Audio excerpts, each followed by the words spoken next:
Hello,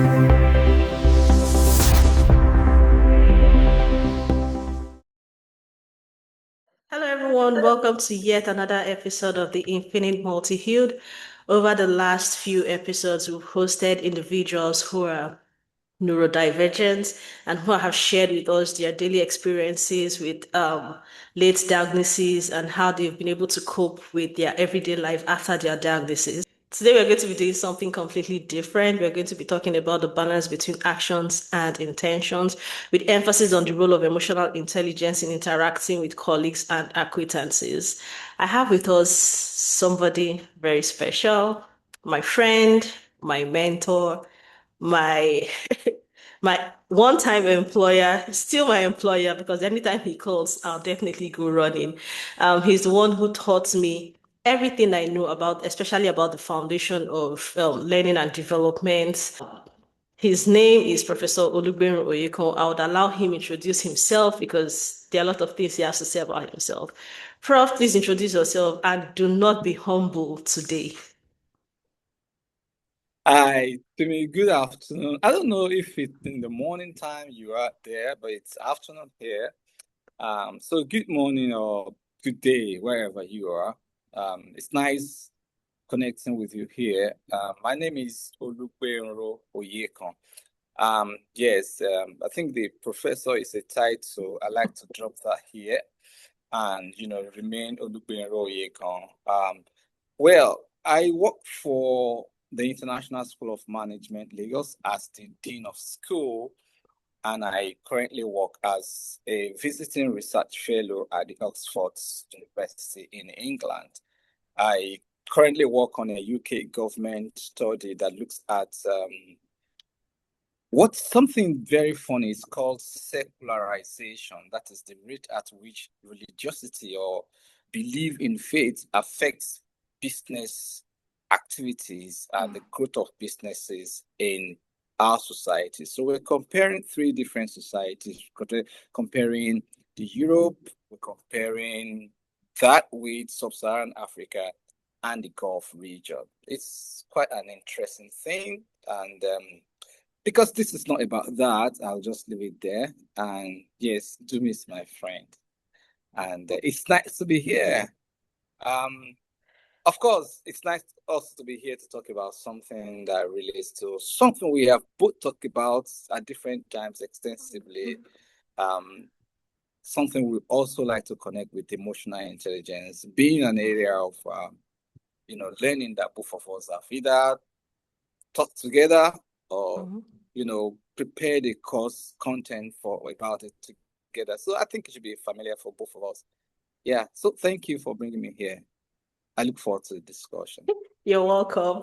Okay, so just a brief on how we got to this podcast with this topic. I posted something on LinkedIn about actions and intentions.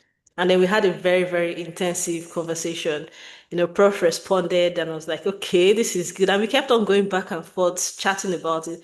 And then it got to the point I was like, no, no, no, no, we have to talk about this intensively. And that is why we're here. There and there on LinkedIn, I sent him a message and I was like, look, we have to move this to the podcast. And he's very busy, but then he was able to make our time. So then again, I'll have to tell you, thank you very much for making our time to be here with us today. Anytime. Emotional intelligence is something that, yes, I've enjoyed sitting in your class and learning about emotional intelligence. Like you said, we've talked about it a number of times, both as me being your employee and even outside the workspace. So now we're going to talk to the general public about it. I would like to start with my first question, which I know everybody has experienced one way or the other.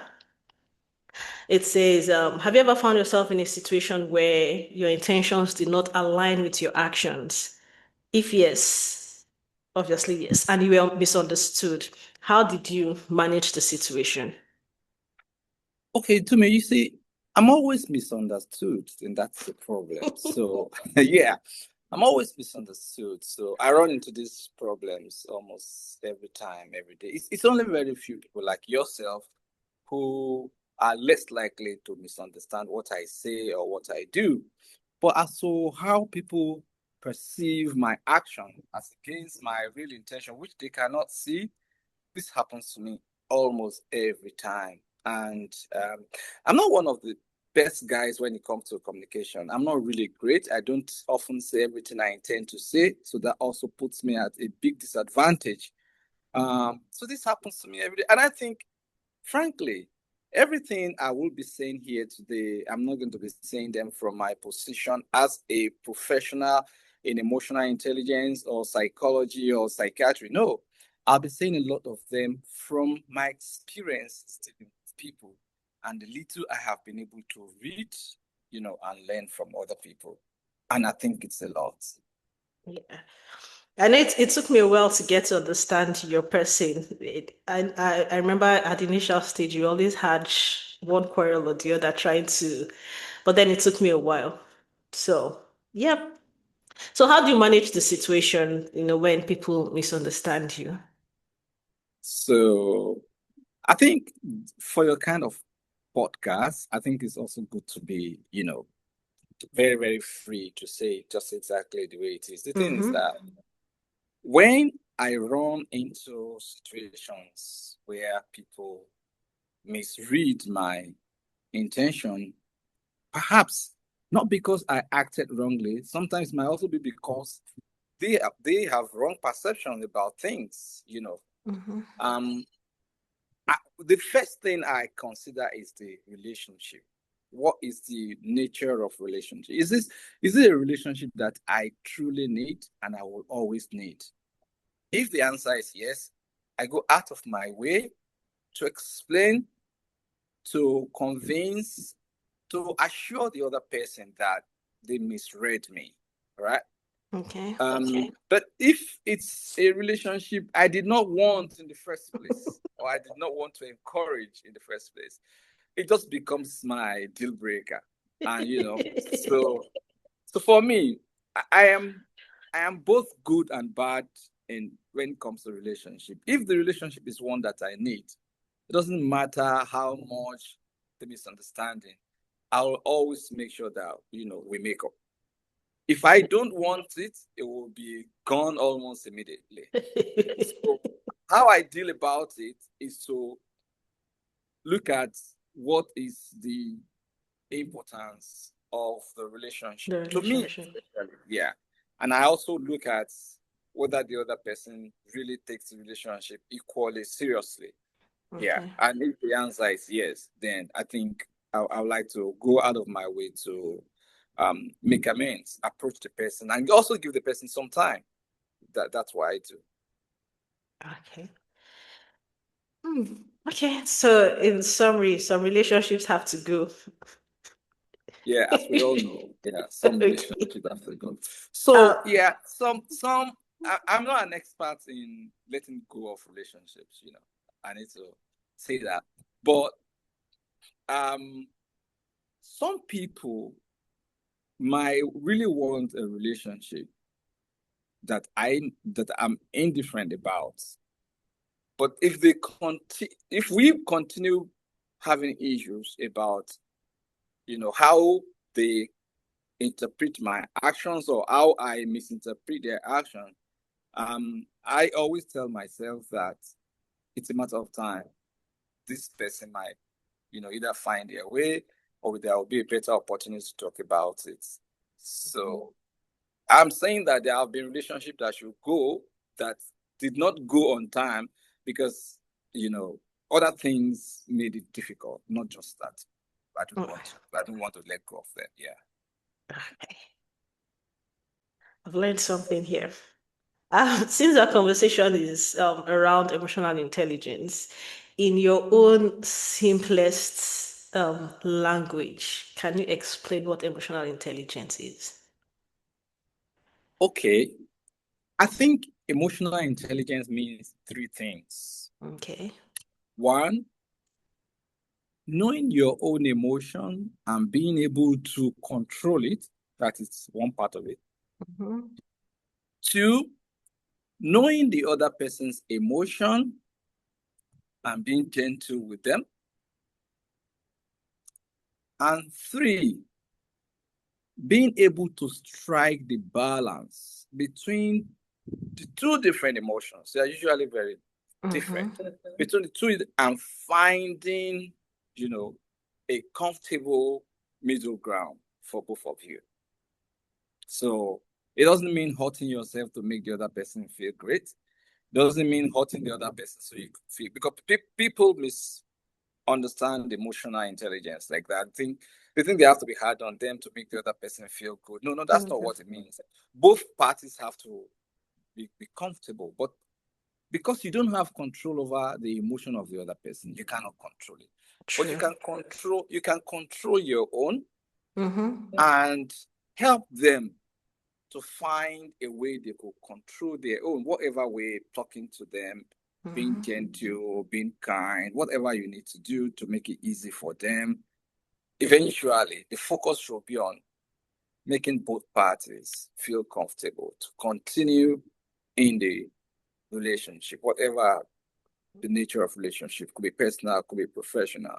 So as I like to describe emotional intelligence in terms of those three things. Thank you. So I found myself in a situation once where somebody had said something to me that I didn't find um comfortable. The choice of words were wrong, completely wrong. I understood the intentions of the person, but the choice of words were wrong. And so I reached out to this person to say, I understand what you're trying to say because I know you. But the way you said this was wrong. And the person took offense to say, look, you should know that I wouldn't want to hurt you. I'm like, I know you don't want to hurt me, but what you said was not said right and it hurt me. I don't know if it is my ego that was in play then, but we did a lot of back and forth. And at some point, I was thinking of cutting the person off completely. Before that was one of the reasons that triggered that post I made on LinkedIn. And I think when I got your feedback, I was able to sit down to say, okay, eventually, let me just let this pass. So this happens a lot where, there is always, this is what I wanted to say, or this is what I wanted to do. And so not taking time to understand the other person's emotions. Yeah, I think that was what played in there. yeah. I mean, if you want me to make comment on this, Yeah. I'm not going to say it as though I know you, because I don't want this to be too centered on you. I don't want us to use you as a case study here. So, but let's look at it this way. Um, Relationships generally are difficult True. in the sense that you never ever get to know yourself enough, as in 100%, let alone knowing the other person enough. So whatever you know about yourself and however much you know about the other person, there's still something else to find out. There's still something else to find. So so I think when people say you should know me enough, or when you think you know someone enough, there's a potential error in that area. You can't even know anybody adequately, enough.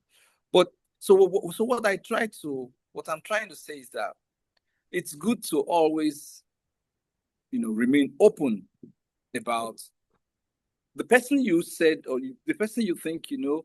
You should remain open about what other things you don't know You about didn't them know about the can come person. up. Yes, if they can come up at any time, especially when you least expect, because hey, the more familiar you get, the more likely it is that you will see the new part of the person.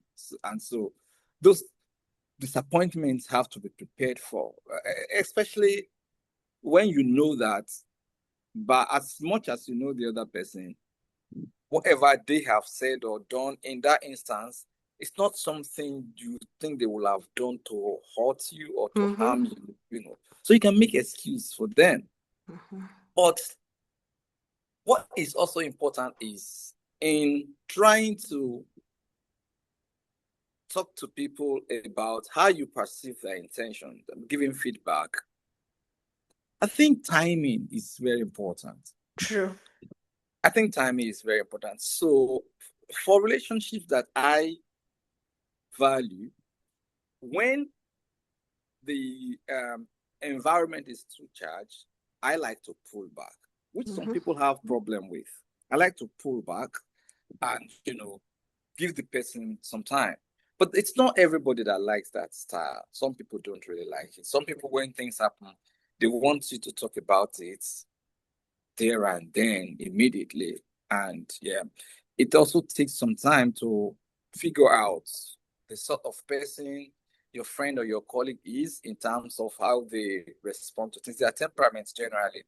So, but for me, I just like to, because I also know that when I'm forced to talk, or when the other person says that I must say something, I like to say it as sincerely as it is, and I will say the things that I would not like to say ordinarily. So I'm the sort of person that likes to choose my words. But if you force me to say it, I know that things could get worse, and that's the reason I walk away, take a break before I talk about issues, put myself in the position to be able to talk about them in a better frame of mind, more maturely, and something I've really, really thought through.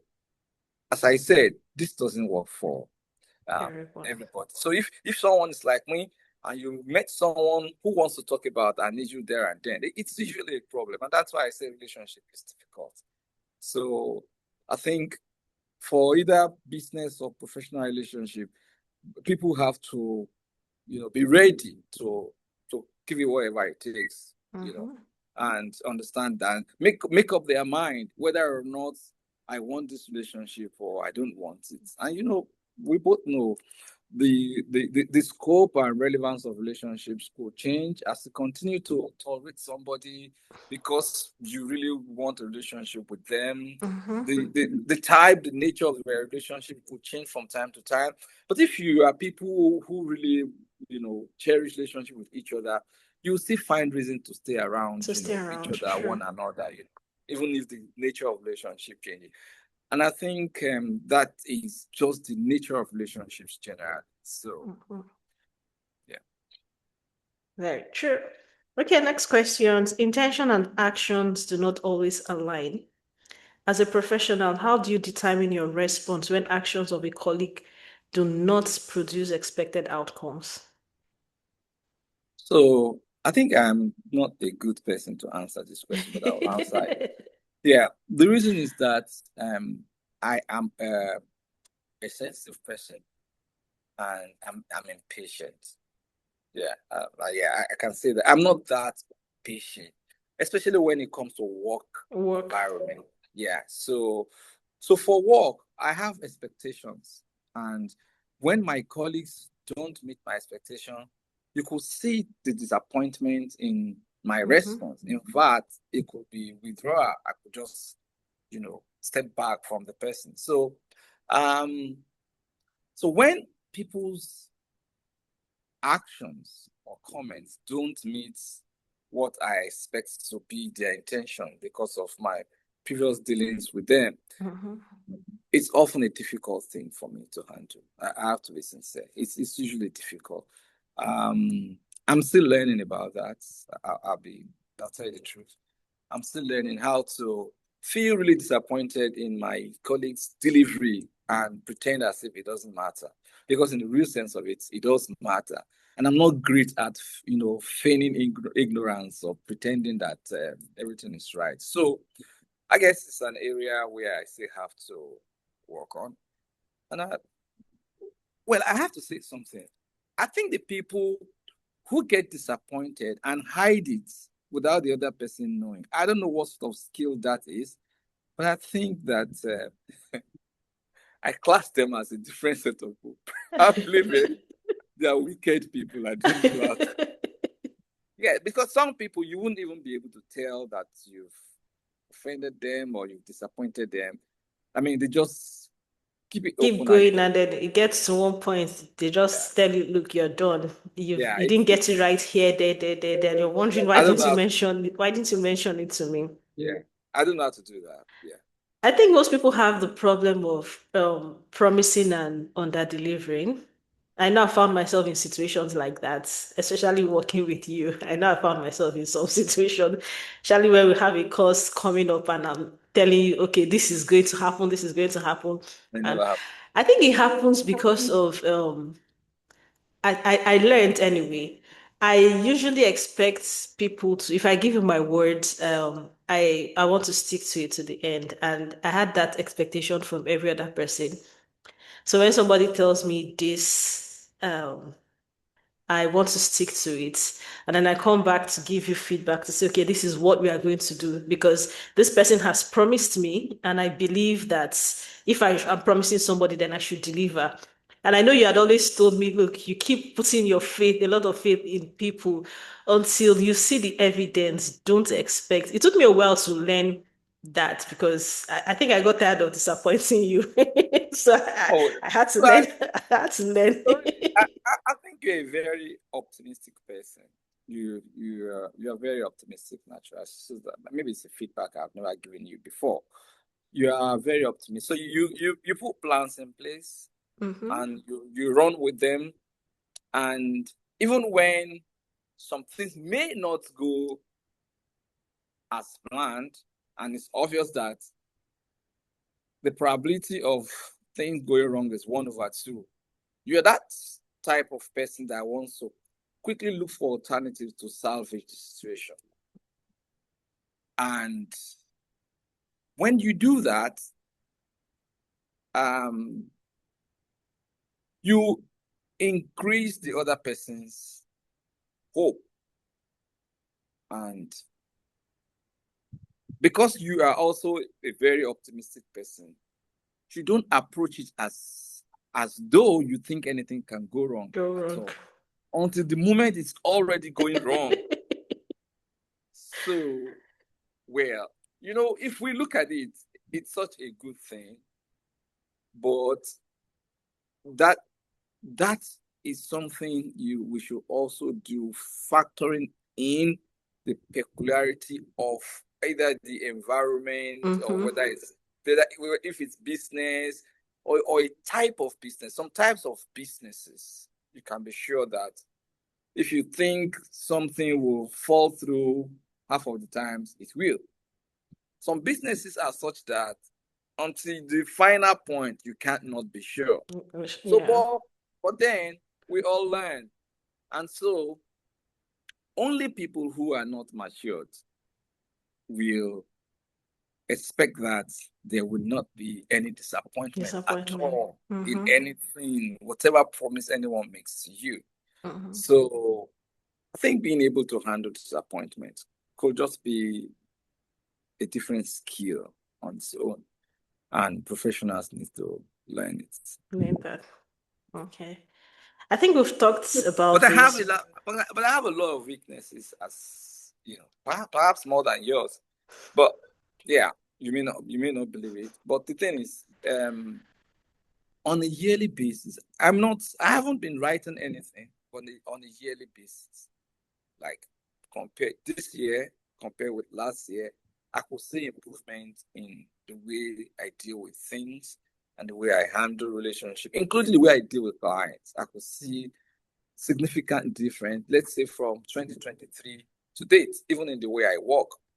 I mean, for me, that is the true meaning of development. That's the true Hmm. meaning of personal improvement. I could see bad habits that I'm dropping. I could see wrong, mindsets. I could see a lot of things that I'm able to do differently because of the lesson I learned from the previous year. I could put it on a yearly basis if some of those things are even on a monthly basis. So month by month, I remember the mistakes I made the previous month, and I try as much as possible to avoid them in the current month. Some of them I struggle with, I still make it anyway. But Hmm. most times, by the time I struggle for 4, 5, 6 months, I'm able to, you know, get a better hang of it. So we're growing every day. Good Yeah, one. I think we should.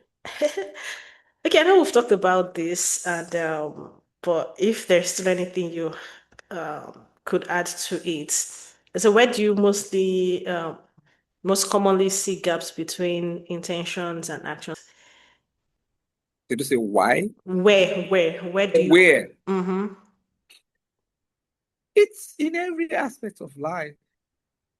I hope I got your question right. Mm-hmm. When you say where, so It's in every, including people I know, people that I don't know. Wherever there is interaction, could be wherever there's interaction, could be minimal, could be major, could be temporary, could be permanent. Wherever there is any form of interaction, Sure. the probability of a misalignment between intention and action exists wherever, in all forms of relationships, everywhere. Yeah. As long as there is interaction, as long As as long as there's there's reason to, interaction, yes, as long there's as a there's interaction, tendency. that, yes, that problem can arise. Yes. Okay. So often when intentions do not align with actions, there seems to be a communication breakdown. What is the best known way or strategy to manage this? So communication breakdown itself might be the reason intentions are not aligning with actions.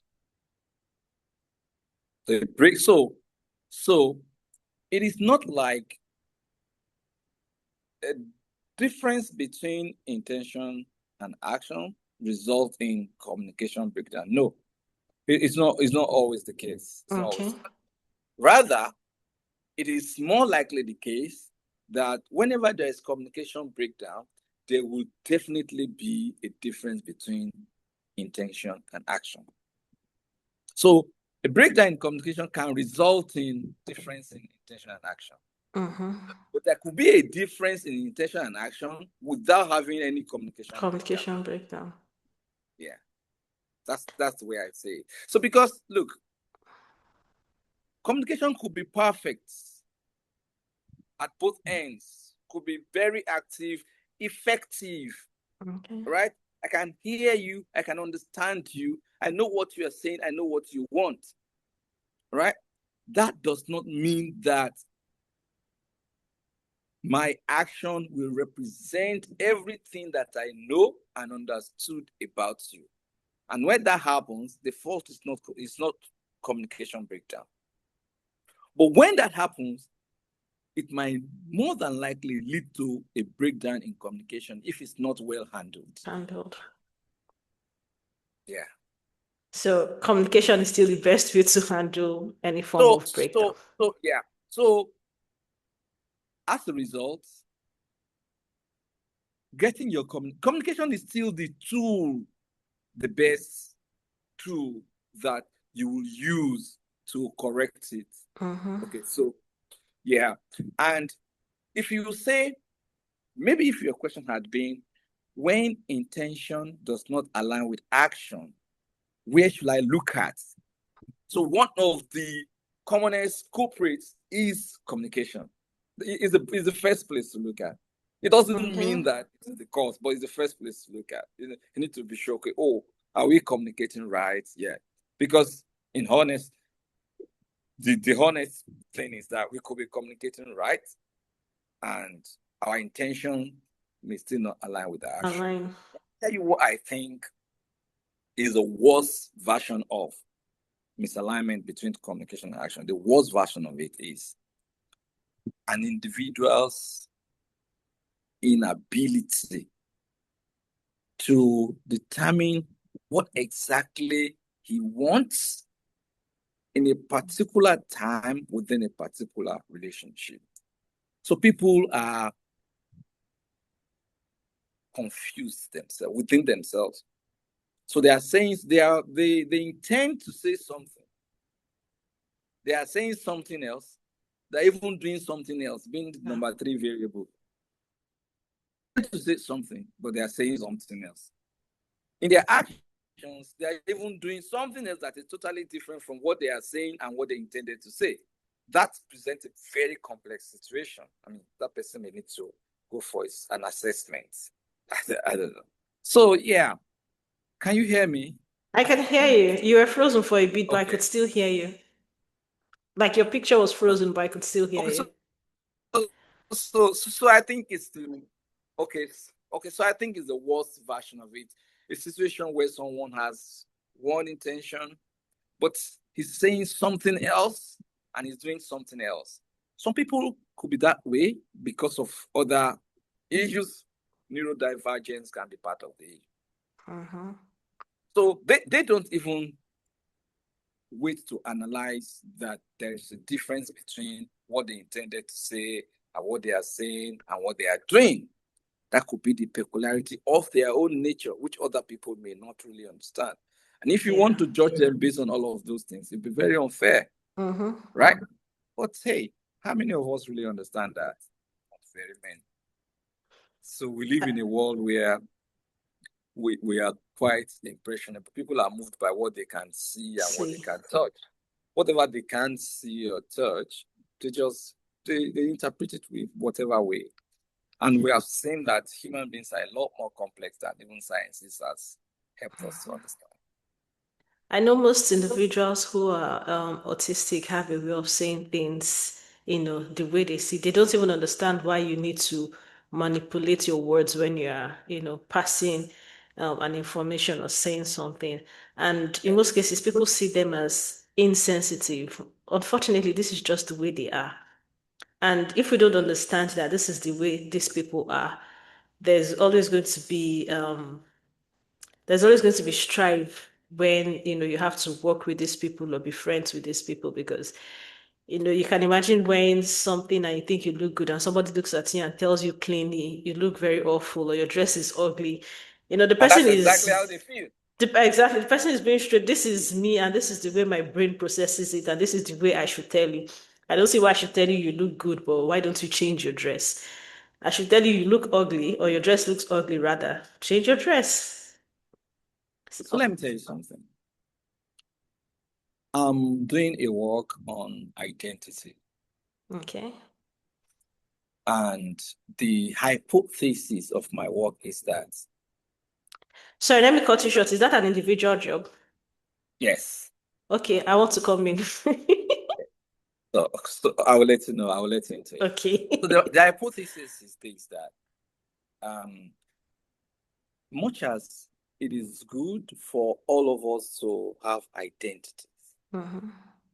and everybody should, it's important. It's an important thing in life for everybody to have identity, for you to be able to say, oh, this person is this person, this is where this person belongs, this person is blue, black, or white, this person African. As much as all of those identities are necessary, there's a danger in the midst of all of those trying to put people into the different classes, Glasses. yes, that they belong to. Yeah, it is big, and the danger is in the fact that the society seems to think that there is such thing as an average human being. Mhm. Yeah. But there is no average human being.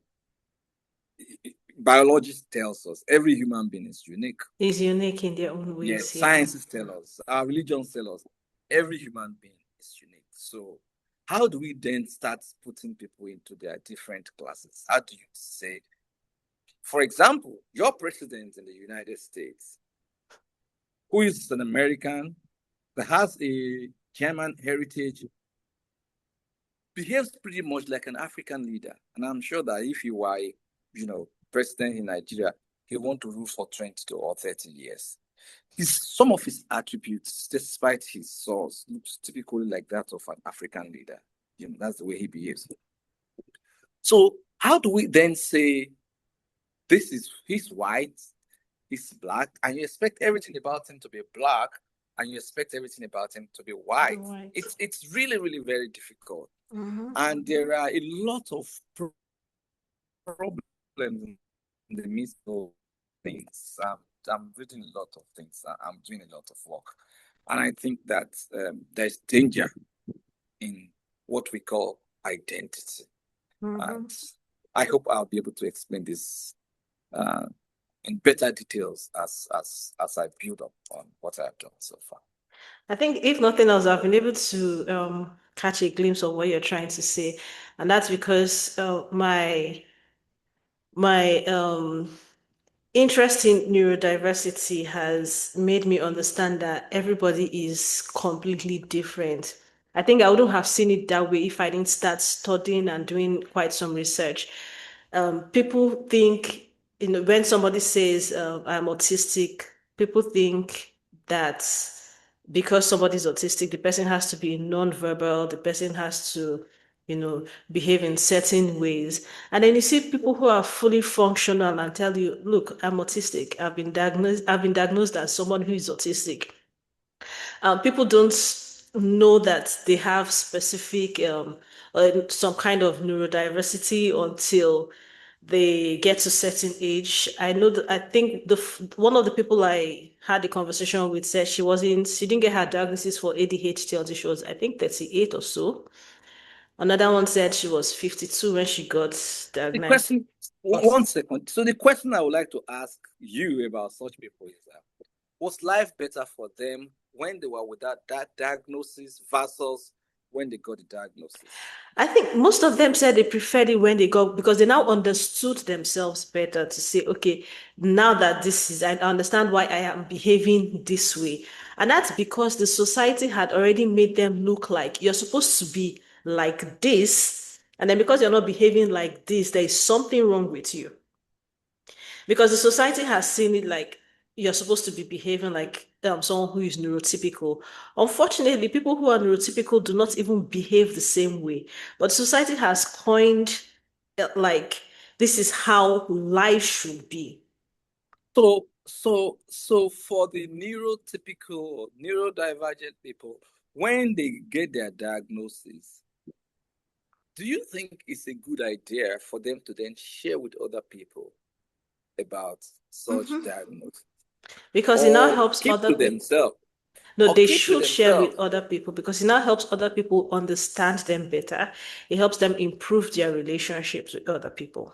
That is where we're coming from on the subject of intention and action. So when Mhm. you now tell people this is who I am, this is diagnosis that has been given about my psychology and everything, people then have an expectation and say this is how typically he behaves.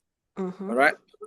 And as a result, they box him into a corner. A corner, They don't unfortunately. even give him, yeah, they don't even allow him to be himself. And sometimes may not belong to that corner where they are boxing him to. So, it really makes the relationship very, very difficult. Mm-hmm.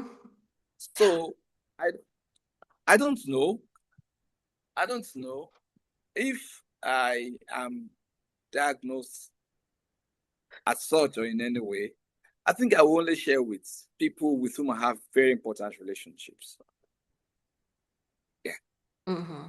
I think I share with people with whom I have very, very important relationships. Important relationships with. Yeah, yeah. If whatever you do or whatever I do is not going to affect you too much, I'm not going to disclose to you. I mean, I'm just saying by myself Your because point of view. I yeah, think ordinarily why people share is because like I said earlier, the feedback I've gotten, they want people to understand them, to know this is where I am. They want people who are in similar situations to understand that they're not alone. yeah, You're talking too much, and it's not because you're growing up and you're talking a lot, and somebody says you're just a talkative, and then yeah. you get diagnosed and see that it's because you have ADHD. So you want somebody else to know, look, it's not a crime to talk too much. But I also believe that because we do not have enough awareness, we do Oh, not have enough lecture and understanding. So when somebody comes up to say, I have ADHD, you now see the person as a disadvantage. mm-hmm. Whereas you're supposed to be looking at the uniqueness of that person, you're supposed to look at the abilities. But in most cases, we pick out the negative parts and then forget that there's the good part of these people. And then we use the negative parts to box them in a corner and then expect some certain things from them, some certain characters from them. You're not looking out for the positive things that they do now, you're looking out for the negative things. And so when they do something, you say, oh, it's because this person is this or because this person is that. But then the person had had a good relationship with you or had done everything well. I've arranged my table today. I've struggled to arrange my table. I've struggled to do this. I've struggled to do that. But I did not meet a deadline because I got bored halfway. And then you're not looking at the fact that, oh, this person had arranged her table the way every other person should arrange a table. This person has done this person. You're just picking up she didn't finish her job on time. So, I think problem. the level that you're talking about is quite futuristic, where people will be able to understand that people are different, and because of their differences, we should be able to make excuse for them, Excuses for them. that they are unique and that's why they behave the way. And so, but before we get to that stage, a lot of what you are doing, a lot of what other people in the professional field are doing will have to go into social awareness for everybody to come to be, and it's going to be a long time. And I'll tell you why I think so. Something as common as HIV, for how long it's been around. Some people still don't understand that by simply shaking hand with one person, you will not be able to, they can't pass it to you, except when there is a blood exchange or So, so if that is what level we are right now, despite the popularity of a disease like HIV, you can imagine how far we'll still have We to need to go. go. So I think that there's still a lot of work that needs to go into this area of study for enlightenment, for awareness to go all the way out. Maybe generation after us, they'll be able to handle it better. I'm saying the truth because, hey, for all you care, some of the people that will watch, no, it's not everyone that will see this podcast that really understand what we're talking about. Some of them will have to first go back to Google, try to understand what is neurodivergence, what's she talking about, and everything. So still pretty much, especially in Africa, in its very early stages, and a lot of work, I'm sure, might be going into it in the Western world. I don't know about Africa, where we still spiritualize so many things, right? So, and I think I agree. If the awareness goes round and an average human being understands truly and genuinely that every human being is unique, even if you are from the same family, the same parents, you've shared every person, and so you should not then use your own standard to judge the other To people. judge other people. Yes, or assume that there's an average way anybody should behave. So you don't use that to determine how the other person should talk or how the other person should act. I think that it's possible. I mean, yes. And I think Unfortunately, human beings are naturally judgmental, so it's going to take a lot I of agree. sensitizing to Yeah, I things. agree. Uh, I agree. Even the difference between male and female, see, you can see the sort of judgment that goes on. This is how women behave, this is how men behave. Men are like that, exactly. women And are then like you that. But still generalize struggle. As everything one simple person as does. yes, as simple as that is just male and female. We still judge women from the spectrum of men and judge men from the spectrum of women, and it's continued for so many years. We're still struggling with it. And I think these are issues that continued awareness could help us improve on over a long period of time. Yes. But I think it's really noble what you are doing. It's quite noble. Thank you. Yeah. Talking about the men and women and how people are still judged. I just remember then somebody could be driving and they say, oh, this person is driving like a woman. And you're wondering, how do women drive? Because they expect that women are supposed to drive in this particular way. But Let, it's let going to me take a tell you long time. where that well, I have been embarrassed a couple of times about that before. I've told drivers that took me something that person in front is a woman who will drive past the person and find out it's a man. you know. And so, yeah, just to let you know, I like to learn from my experiences. I've said it many times when I see people driving that slowly or undecided, I readily say, oh, maybe it's a lady. Half of the times, I'm telling you, half of the times, we drive past and find out that it's a guy. So, yeah, so that, and many people who generalize statements like that should also slow down and take observation from what they are saying to find out whether it is true or false. And when it's false, I encourage people to just try to learn from it. Learn from it. Yeah, and stop generalizing.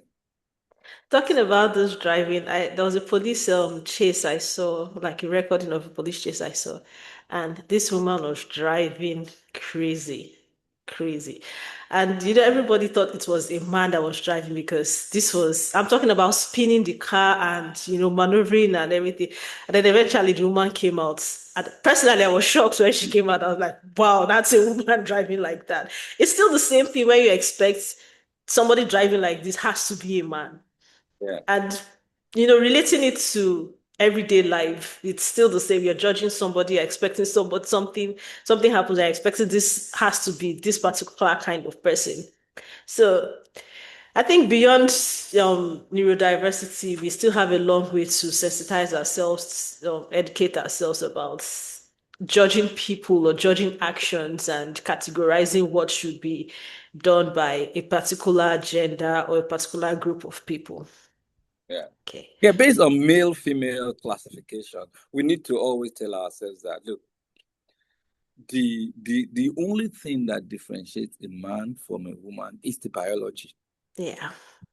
It's biology. Every other thing, I don't think you can see the brain of a man and be able to tell it different from Now the this brain is of a a man. woman. Or, you know, so we always need to, and this is not something I've thought about before now. It's just occurring to me. Why would we use intensity of activity to determine whether someone is a man Man or or a woman? woman. But there are a lot of things that women can do that some men do better. They plait hair, they make food, they do all sorts of things. Same way, there are a lot of things that men can do that women. So, physical abilities, mental abilities, they have nothing to do with biology. They have Mhm. absolutely nothing to do with it. Even the bones in our body. Only a few one of them you can classify into it. This is a male bone, Male this is a and this is female bone. female. You cannot. So pretty much we need to learn that. I mean, I don't know what professionals are doing in that regard, but education needs to come a lot more to Africa. For example, where things are still growing. Well, well, about that. I wouldn't pass a comment about that off camera. It's going to be off camera. Ah, Okay, so all right, that's next nice. question. I know ISM Lagos, the International School of Management Lagos, facilitates a course on understanding emotional intelligence. Can you Yeah. speak briefly about the expected learning outcomes?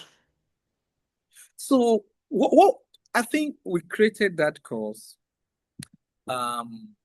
There's been learning about emotional intelligence for years before now.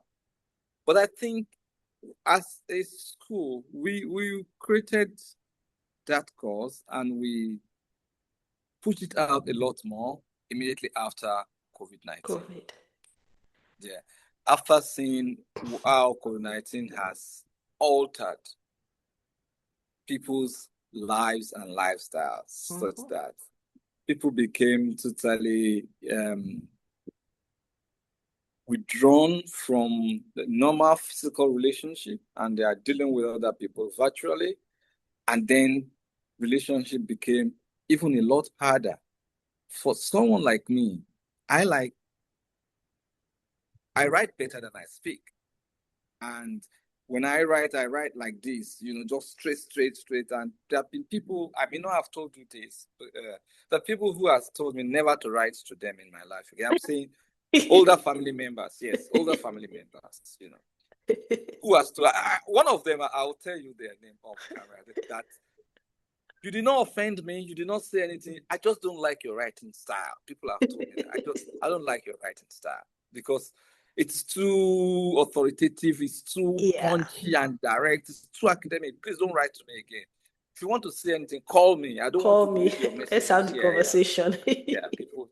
So so what we experience as a result of COVID-19 and how relationships have become a lot more difficult was why we created some of those courses. Um, After you went to school in England and created two more variants of that emotional intelligence courses, So what we're trying to do with it is to help professionals, especially within the context of workplace relationship, understand that although the nature of relationship at workplaces is professional, we can't. It's not void of emotions. Oh, my sure. And so we need to, let people understand, professionals understand that in workplaces there are also emotions. Emotions are part of humanity. We cannot take it away from the equation, that make up relationship anywhere, personal relationship or work relationship. So for us, it's one way of helping professionals to understand that and help them to build a better relationship. And we think, based on research also, better relationship, work relationship should lead to better performances. That is what and I think, it's quite a competitive market, but for the number of times where we have been able to sell the course or present to some of our clients, I think it comes out to be an invaluable learning for majority of the people. Yeah. But the thing is that whatever you learn one time and you don't learn about it again, you'll soon forget it. Forget it, sure. Yeah. So I am at an advantage because I teach that course multiple times and it helps me to, improve myself. So the opportunity that a learning and development person has is if you teach the same thing multiple times, over a period of time, you might be able to internalize elements of it. Than somebody that just come to attend the course one time and it goes away. That Goes might just away. be the end of it. Yeah, yeah. Okay. So we're going to try to pick into what you've just said now. How can an organization encourage employees to be more emotionally intelligent on a daily basis? Well, I think that organizations can make that happen by linking managers, when I say managers, anyone who manage other people, including team leads, linking their KPI to emotional intelligence by, for example, looking at in a particular period how they've been able to resolve issues that will have otherwise been a conflict in a more matured, humane way, and how have they been able to reduce the number of conflicts that will have come up in their team because of the emotional intelligence skills. So organizations need to find a way to link KPI to emotional intelligence, learning outcomes. That's what I think companies need to do. So going beyond sending people for courses, they need to link it to their KPI. That's a very So nice one. yeah, so if you're a manager and your people are always fighting, either with you or among themselves, it should have an implication on the way you have been teaching them. So you need to set examples. You need to deal with your people in a way that helps them understand what you're trying to do by talking to them about and by displaying emotional intelligence in your conduct, with them. And that way, I think you can pass the learning down and find way to talk to them about it every now and then. So linking that to anybody's KPI makes them take it seriously. Okay. Now I'm going to put that into action and see how it works for me. Thank you. Okay. We've talked about this extensively, but if there's still maybe if anything pops into your head about it, maybe you could share with us again. How do how do neurological differences affect how intentions and actions are interpreted? Well, if you say how, I will say a lot because, yeah, as you said, we talked about it. So the fact that people are different in their, psychological makeup, in their neurology, means that they will see, observe, and interpret things differently. So you and I could be talking about, we could have the same opinion about a concept or a matter, but because we are wired differently, we may not be able to even interpret each other's comments and actions the same way. So this discussion about neurodivergence might be an area that is worth looking into as to why intentions are often different from actions. The fact that people are different, could that be the reason why we mistreat each other's intention? Or could that be the reason why people's action are not able to be read correctly? Because I don't know if you know, people do things and they come out and say, no, that's not what I intended to. This is my intention. As far as they are concerned, what they intended was what they did. But someone else's look at what they did and say, no, what you intended is not what you did. Unfortunately, the other person cannot see their intention. So I want to think that at the heart of misalignment between action and intention, there might be a need to focus on neurodivergence. Could this be due to the difference in the makeup of the different people? Or could it be different from other factors? Perhaps it needs further research. I'm writing down so that I won't forget this. Okay, so this is going to be the last question for the podcast. If you were to leave the audience with one advice, what would that be?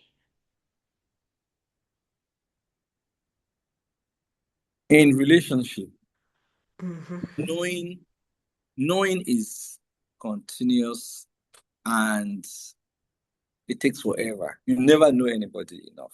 So leave room for what you don't know about the other person on a daily basis. If you want the other person to live their fullest version and you want them to be free around you, don't box them to a corner. Understand that you will never know yourself enough, let alone the other person. So in relationship, the process, getting to know the other people is endless, it's everlasting. So always allow people to be whoever they want to be and find a way within who you are to also align with whatever they want to be, because you can't change them, but when you change, they might be able to change also. So knowing people it's a lifelong process, and no one can change that. You just allow it to happen. That is noted. And now your own very last question. Can you briefly talk about the International School of Management, both Lagos and London? Briefly. Okay, briefly. I think this is not for you because you know everything you want to say. So it's actually for the viewers, because I'm going to be putting your contacts at the bottom of this podcast in case anyone wants to reach out to you. Okay, so we founded the International School of Management Lagos in 2013 after the work that Dumi to maybe had done previously, and then maybe we haven't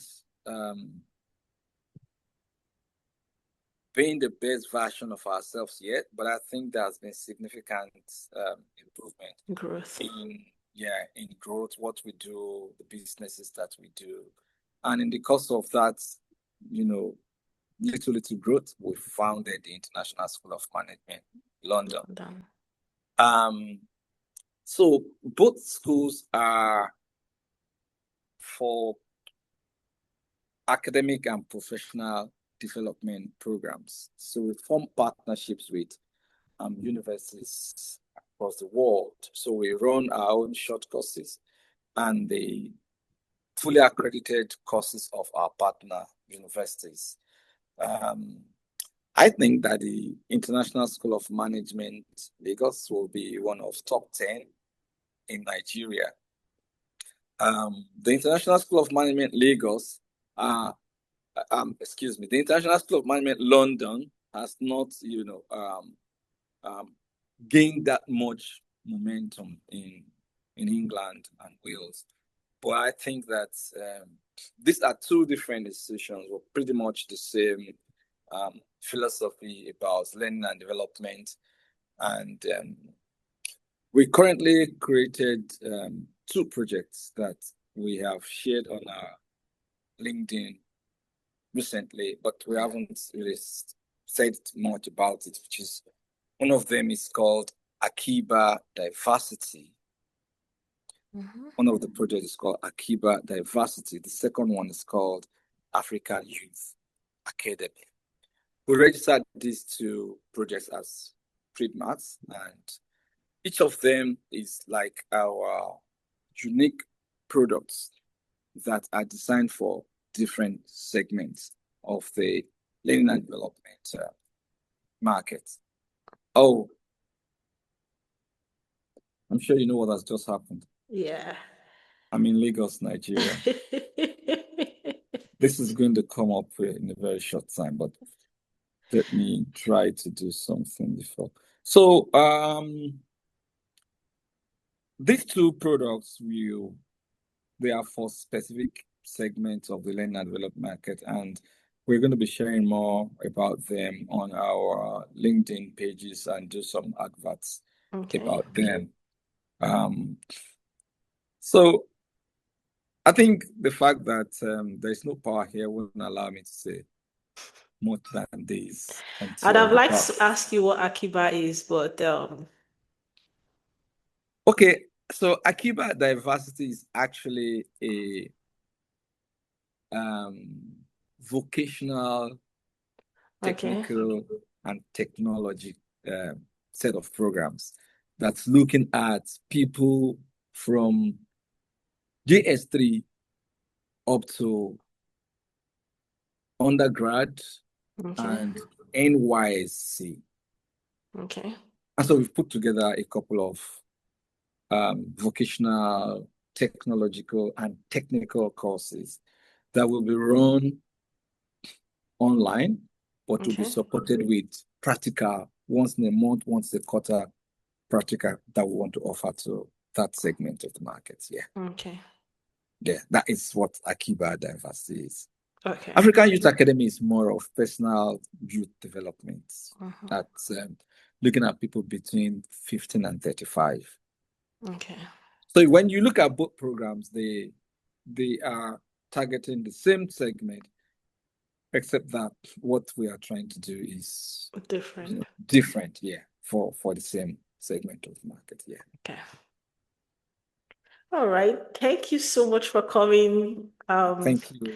I think we should thank, is it what's the power supplier for Lagos or where you stay? We should thank them for keeping the lights on till the very end of the program. But I think it's my fault. I should have just been on generator all through so that there will be disruptions. Well, in the first place, there should be 247 power supply. Yeah. So thank you very much for joining us today. No problem. Like I said earlier, we're going to be putting your information on the recorded session so that people who would want to get in touch with you or want to check through the websites could always get in touch with you, check the websites and have more information.